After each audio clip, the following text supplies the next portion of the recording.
La pizza à l'ananas, entre mépris de classe et annexion coloniale. Le titre pète un peu, non? Grande star des controverses sur les internets. Pourquoi la détester c'est du mépris de classe et l'adorer c'est un acte colonial?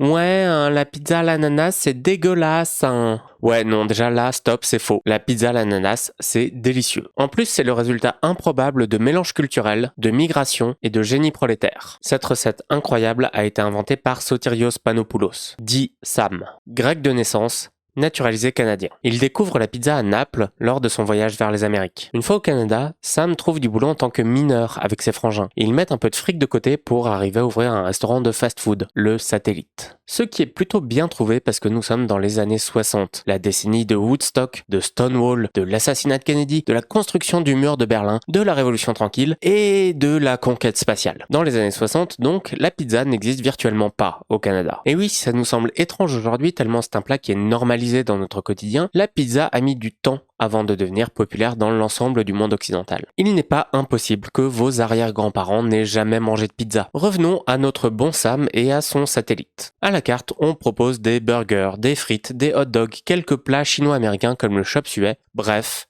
on est loin de la grande cuisine bourgeoise. Il n'empêche que c'est dans ce contexte qu'une idée de génie va popper dans le cerveau de notre héros. Mélanger les saveurs sucrées-salées de la cuisine chinoise avec la tarte napolitaine. Après quelques essais, il arrive à l'ananas et au jambon. Ça plaît aux gens, ça se développe, et maintenant on trouve la pizza à l'ananas dans quasiment toutes les pizzerias du monde. Mais pourquoi hawaïenne? Quel est le rapport avec Hawaï? Eh bien ça vient du nom de la boîte de conserve d'ananas que Sam a utilisé pour sa création. Et oui, parce que si Hawaï est aujourd'hui un état des USA, c'est avant tout un territoire qui a été annexé par les armes, suite à un coup d'État organisé par la Dole Food Company, à l'époque Hawaiian Pineapple Company. Le territoire est tellement illégitime que même les USA l'ont reconnu. La loi publique 103-05 présente solennellement au nom du peuple et du gouvernement des États-Unis ses excuses aux populations indigènes hawaïennes pour le renversement illégal du royaume d'Hawaï le 17 janvier 1893.